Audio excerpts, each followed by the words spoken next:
आशुतोष जी, प्रश्न यह है कि मैसेजिंग कैसी है ये।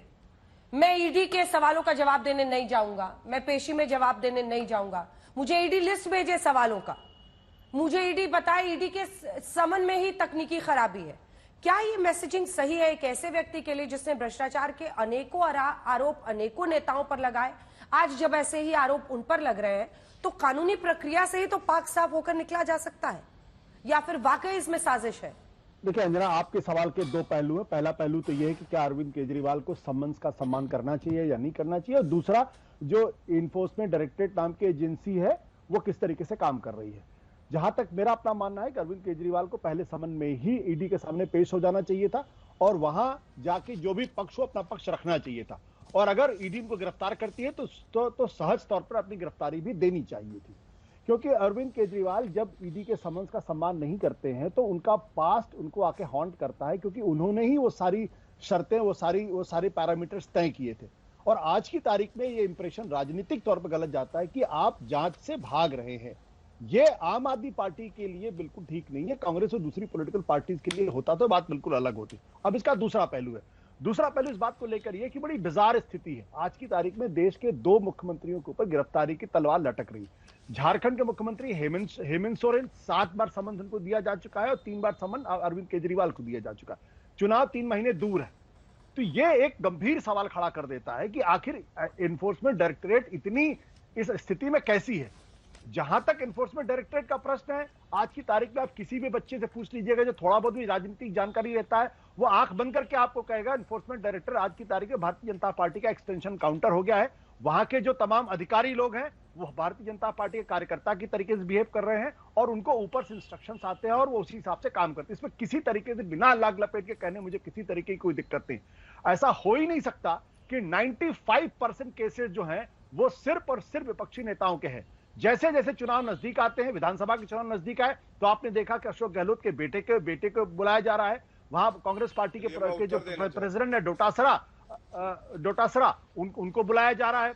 आप जब छत्तीसगढ़ में चुनाव होते हैं तो वहां महादेव ऐप की बात हो जाती है और फिर जो वहां के मुख्यमंत्री करीबी को बुलाया जाता है। यह महज इत्तेफाक की बात नहीं है। और तो और महाराष्ट्र के चुनाव हो रहे थे, प्रफुल्ल पटेल को बुलाया जा रहा था, शरद पवार को सम्मन दिए जा रहे थे। कश्मीर के चुनाव होते हैं तो सारे नेताओं के पास हो जाते हैं। ये इत्तेफाक नहीं है, ये बिल्कुल विच हंटिंग का केस है और ये पूरी की पूरी निर्लज्जता के साथ इसका पालन किया जा रहा है।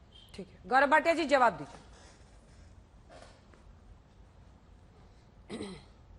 देखिए, बहुत दुख के साथ एक बात कहता हूं, बहुत ही वरिष्ठ पत्रकार रहे हैं, अब तो राजनीतिक विश्लेषक लिखवाते हैं, लेकिन मुझे निष्पक्ष नहीं लग रहे। सुप्रीम कोर्ट पे कह रहे हैं विच हंट हो रही है। सुप्रीम कोर्ट के जजेस ने मनीष सिसोदिया की जो बेल रिजेक्ट करी है, समय कम है वरना मैं पढ़ देता।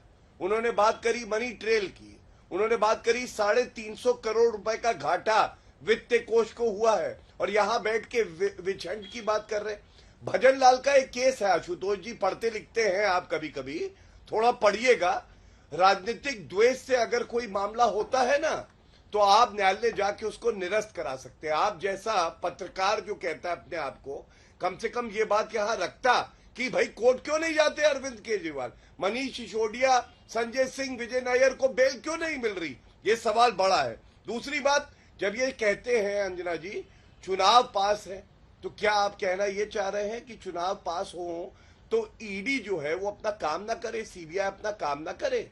आप ये बताइए, 2 महीने पहले आया था समन अरविंद केजरीवाल को, चले जाते तभी तो लोकसभा चुनाव तो तब 7 महीने दूर थे। जब आपने 2 बार समन का पालन नहीं किया, अब तो आपको कोई हक नहीं है आप ये कहे कि ये वाले चुनाव पास है। और दूसरी बात, एक और बात आपको विधिक बताऊं अंजना जी, ये जो बार बार अरविंद केजरीवाल आके रोना गाना करते हैं कि मैं सीबीआई के सामने गया, ईडी में एक प्रेडिकेट ऑफेंस होता है अगर किसी भी और कानून में है और ईडी के शेड्यूल में है कानून में, मनी लॉन्ड्रिंग में, तो आप एक और जो है ECIR दर्ज करते हैं, एक और मामला दर्ज करते हैं। ये कोई व्यक्ति आरोपी हो, दोषी हो, या कोई व्यक्ति जो गवाह भी हो नहीं कह सकता कि मैं सीबीआई के सामने गया था इसलिए मैं ईडी के सामने नहीं आऊंगा। इतनी जानकारी नहीं है इस मुख्यमंत्री को, जिसको संविधान पढ़ना चाहिए। और अंत करूंगा एक बात कह के, एक शेर आपने सुना होगा जिसमें कहा जाता है पत्ता पत्ता बूटा बूटा, पत्ता पत्ता बूटा बूटा हाल हमारा जाने है, जाने न जाने गुल ही न जाने, बाग तो सारा जाने। ऐसे ही आज लोग कह रहे हैं, क्योंकि बच्चों की बात आई, बच्चा बच्चा भ्रष्टाचार तुम्हारा जाने है, जाने न जाने केजरीवाल ही न जाने, भारत तो सारा जाने।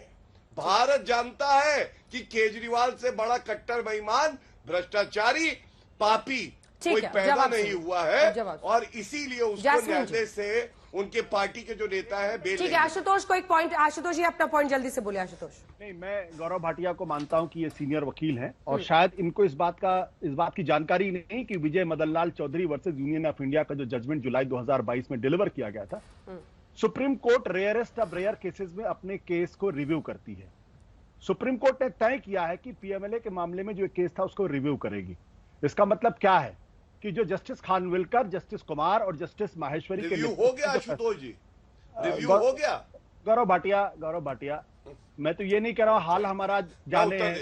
नहीं, मैंने आपको आपको कुछ नहीं आता। अरे पिछले गौरव भाटिया अगर पर्सनल कमेंट करेंगे तो आपको भागना पड़ेगा। बोलिए आप बोलिए। अगर आप पर्सनल कमेंट करें इस डिबेट से भागना पड़ेगा। ठीक है, बात तो आप आपस में बात मत कीजिए, प्लीज मुझे एड्रेस कीजिए, प्लीज मुझे एड्रेस कीजिए। गौरव जी आप भी प्लीज बीच में मत बोलिए, आवाज नीचे प्लीज। आशुतोष जी प्लीज आप टॉपिक से रिलेटेड बात करें, मत पर्सनल कमेंट में उलझे। ठीक है, मैंने उनको बोल दिया, वो अब नहीं बोल रहे। हो गया, चलिए जवाब बेशर्मी से जवाब दिया। आशुतोष जी अपनी बात पूरी करें दलील के साथ। हाँ, तो गौरव भाटिया को शायद कानून की जानकारी इस बात की होगी क्योंकि वो वरिष्ठ वकील हैं। Supreme Court rarest of the rare case में अपने केस को का रिव्यू करती है। ये रिव्यू कर रही, ये इस बात का अपने आप में संज्ञान है कि कहीं ना कहीं सुप्रीम कोर्ट के इस जजमेंट में कुछ गड़बड़ी हुई है और ये इस गड़बड़ी की वजह से सुप्रीम कोर्ट उसके रिव्यू कर रहा है। गौरव भाटिया उसको नहीं जानना चाहते तो गौरव भाटिया की बात है, सुप्रीम कोर्ट के सीनियर वकील हैं। अब ये बेहतर तरीके से नहीं, आशुतोष जी ने अच्छी बात कही। मैं छोटा सा जवाब जल्दी से। आशुतोष जी, ये आपके लिए भी है ज्ञानवर्धन, या आपका भी ज्ञानवर्धन करेगा। आपने मदन लाल चौधरी का जो केस कहा है, रिव्यू कम होता है, ये बात बिल्कुल सत्य है, लेकिन रिव्यू होने के बाद अगर सेट असाइड होता है ना जब जजमेंट, तब वो देश का कानून नहीं रहता है, और जो नया जजमेंट आता है रिव्यू में वो कानून हो जाता है। और अभी जो आप कह रहे हैं वहां सेट असाइड नहीं किया गया है जजमेंट को, इसलिए कानून तो वही रहेगा जो पहले जजमेंट आया था। दूसरी बात आपको बता दूं, एक रिव्यू और है। जब सीबीआई का दुरुपयोग हुआ था चुनाव के दौरान, मुलायम सिंह यादव और मायावती दोनों पे सीबीआई की जांच हुई थी, और आपको मालूम है रिव्यू पिटीशन में ही सुप्रीम कोर्ट ने सीबीआई की जो जांच थी उसको रद्द किया था डिंपल यादव पे और प्रतीक यादव पे। ये जानकारी इसलिए दे रहा हूं कि दुरुपयोग तब होता था जब पिंजरे का तोता बनाया हुआ था। इधर चुनौती देता हूं, 10 साल में एक निर्णय बताइए जहां सर्वोच्च न्यायालय या उच्च न्यायालय ने कहा हो कि मोदी जी की सरकार दुरुपयोग कर रही है जांच एजेंसियों का। चुनौती है मेरी आशुतोष जी आपसे। गौरव भाटिया जी उस वक्त समाजवादी पार्टी में थे, समाजवादी पार्टी में थे, समाजवादी पार्टी के प्रवक्ता के तौर पर मेरे होने नहीं होने से कोई फर्क नहीं पड़ता है, ये तर्क नहीं है, आप समाजवादी पार्टी में थे। आप कहां थे मैं फिर याद दिलाऊं? आप पत्रकार होके अपना टिकट मांग रहे थे, आप पत्रकार होकर दलाली कर रहे थे, मैं याद दिलाऊं, मैं याद दिलाता हूं। अच्छा ठीक है, अब हो गया। जब आप पत्रकार थे तो दलाली करके टिकट मांग रहे थे, मैं याद दिलाऊं आपको। बड़ा दलाल कौन है? चलिए, जैस्मिन शाह साहब, इल्लीगल लिकर स्कैम, उसका सच सामने क्यों ना आए? क्यों ना सच सामने आए? क्यों ना जांच की प्रक्रिया से गुजर कर सच सामने आए? इल्लीगल माइनिंग स्कैम, ये सच्चाई है। 100 करोड़ के आसपास रिकवरी का दावा है झारखंड से ईडी का। चाहे वो लिकर स्कैम हो, आप बार बार कहते हैं रिकवरी नहीं हुई है, लेकिन कुछ तो बात होगी जिसकी वजह से आउटराइट कोर्ट बेल डिनाई कर रहा है। अरे कानून की प्रक्रिया का पालन करके आगे बढ़ने में क्या दिक्कत है, ये समझाइए ना। अंजना जी, मुझे हंसी आ रही है कि जिस केस के ऊपर, ये कथित शराब घोटाले के ऊपर 2 साल से जांच चल रही है, तमाम आम आदमी पार्टी के मंत्री और नेतागण अपीयर हो चुके हैं, 1000 से ज्यादा रेड हो चुकी है, कुछ 50,000 पन्नों से ज्यादा चार्जशीटें फाइल हो चुकी है, और आप यहां पे कह रही हैं कि जांच नहीं होने दे रहे हैं। जांच हम नहीं होने दे रहे हैं अंजना जी, या जांच ये लोग नहीं होने दे रहे हैं छगन भुजबल के ऊपर, नारायण? मैंने एक सवाल रखा था कि आप मुझे 2023 में ऐसे 3 या 5 बड़े नेता भाजपा के बता दीजिए जिनको केवल समन्स भेजा गया हो। Forget about investigation, trial, chargesheet, एक ऐसा नेता नहीं है जिनको समन्स भी भेजा जाता है। और भूल जाइए भाजपा के नेता जो पुराने दागी नेता थे दूसरी पार्टियों के, जिन्होंने आपने मतलब रेड कारपेट डाल के मोदी जी ने इनका स्वागत किया, उनके ऊपर भी आपने समन्स तक नहीं भेजा। गौरव भाटिया चुप है, उनके पास कोई जवाब नहीं है। दूसरी बात, मैं आज भी वापस कह रहा हूं कि हम हर इन्वेस्टिगेशन का स्वागत करते हैं। 2 साल से इन्वेस्टिगेशन नहीं, विच हंटिंग चल रही है।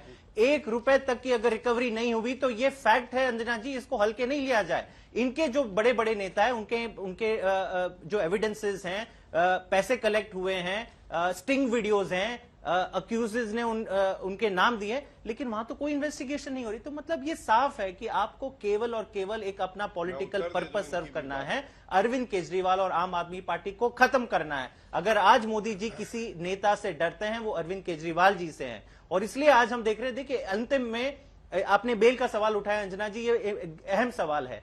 पीएमएलए में जो 2019 में कई सारे संशोधन किए गए हैं, सबसे बड़ा संशोधन किया गया कि आज देश में एक कानून है जहां पे बेल मिलना लगभग असंभव है, वो पीएमएलए है। क्यों? क्योंकि यहां पे इनोसेंट अंटिल प्रूवन गिल्टी की जो एक प्रिंसिपल चलता है पूरे लीगल सिस्टम में, वो यहां पे लागू नहीं होता। यहां पे you are guilty until you are proven innocent. और इसीलिए मैं कह रहा हूं कि ईडी क्यों एक भी केस बीजेपी के ऊपर नहीं कर रहा है, क्योंकि अगर करता तो आधी से ज्यादा बीजेपी आज जेल के अंदर होती। 95% केस विपक्ष पे हो रहे हैं। बच्चा हंस रहा है आज बीजेपी के ऊपर कि आपके पास कोई मुंह नहीं है, आपके पास कोई फेस नहीं है, ये बताने के लिए कि हम भ्रष्टाचार से लड़े हैं। आज देश की सबसे बेशर्म और भ्रष्टाचारी पार्टी अगर है तो भारतीय जनता पार्टी है। देश के सारे भ्रष्टाचारी नेताओं को स्वागत करती है कि आइए बीजेपी में शामिल हो जाइए, ईडी और सीबीआई आपको पीछे नहीं जाएगी, आपको चैन की नींद आएगी। ये मैं नहीं कह रहा हूं, इनके एक बड़े नेता थे महाराष्ट्र के जो बीजेपी में शामिल होने के बाद कह रहे हैं अब मुझे चैन की नींद आ रही है। क्यों? क्योंकि ईडी और सीबीआई ने मेरा पीछा करना छोड़ दिया। तो इन सारे सवालों का भी जवाब दीजिए गौरव भाटिया जी। सवाल पूछना बहुत आसान है, आपके दामन में जितने कलंक है मेरे ख्याल से किसी और पार्टी के दामन में इतने कलंक नहीं है। एक बार अतुल जी बोल रहे हैं, उसके बाद गौरव जी जवाब दीजिएगा। अतुल जी, अब आपकी बारी है। उन्होंने बहुत सारे गंभीर आरोप आपकी पार्टी पर लगाए हैं और ये सच है अपेक्षा कि करता हूं 2013-14 में जो भ्रष्टाचार का एक ऐसा आरोप आप लोगों पर चिपका जिससे अभी तक निकल पाना मुश्किल है, और उसमें बहुत बड़ा हाथ अरविंद केजरीवाल के आंदोलन का था। बीजेपी ने तो बस उस जमीन का फायदा उठाया था। अंजना जी, ये बदतमीज प्रवक्ता है, इसको बदतमीजी की भाषा में ही मैं जवाब दूंगा। ये वो गद्दार पार्टी का प्रवक्ता है जिस गद्दार पार्टी ने कारगिल के शहीदों के ताबूतों में भी भ्रष्टाचार किया है। इन्होंने आम आदमी के पैसे यूटीआई में चबा गए, ये लोग दबा गए, खा गए। ऐसी बेशरम और गद्दार और बेईमान पार्टी भाजपा का ये प्रवक्ता है। मैं आपको बता दूं, आपने कहा 2G के आरोप हुए थे, 2G के आरोपों में एक्शन ली गई और कांग्रेस पार्टी में जब जब आरोप हुए तब इस्तीफे हुए, लोगों को कानून के सामने खड़ा किया गया। और जब येदियुरप्पा पे ऐसी बात हुई थी तो गडकरी तब के अध्यक्ष हुआ करते थे। गडकरी ने कहा कि ये कांग्रेस पार्टी थोड़ी है कि भ्रष्टाचार के आरोप हो जाएंगे या लोकायुक्त ने सिद्ध कर दिया तो उनको पार्टी से निकाल देंगे। ये कांग्रेस पार्टी थोड़ी है कि कोई एक्शन लेंगे भ्रष्टाचार पे। हम कोई एक्शन नहीं लेते। उस वक्त सुषमा स्वराज भी थी। तो ये बात मैं बता दूं कि हेराल्ड की केस 2016 में तो डिप्टी डायरेक्टर ईडी ने बंद कर दी थी, फिर से खोली। हम सामने गए, 55 घंटे की इंक्वायरी इन्होंने की। इनको कुछ मिला नहीं है केवल बदनामी करने के सिवाय और आरोप लगाने के सिवाय। 2G के आरोप में सारी एक्शंस हुई, सारी कार्रवाइयां हुई। जज कहता है मैं यहां 7 साल 11 बजे से 7 बजे तक बैठा रहा, सबूत का इतना चिट्ठा भी कभी नहीं लाया। ये उस गद्दार पार्टी के लोग हैं जो पीएम केयर्स के प्रधानमंत्री देश के पीएम केयर्स का हिसाब नहीं देंगे। भाई क्यों नहीं देंगे? आपने लोगों का पैसा लिया है, पीएसयू के कंपनी का पैसा लिया है, क्यों डरते हो आप? क्यों नहीं जाती ईडी वहां पर? और ये इस बदतमीज प्रवक्ता ने इसका भी जवाब नहीं दिया। गौरव जी जवाब दीजिए। स्पेसिफिक उन्होंने सवाल पूछे आपसे 5, जवाब दीजिए। बिल्कुल स्पेसिफिक।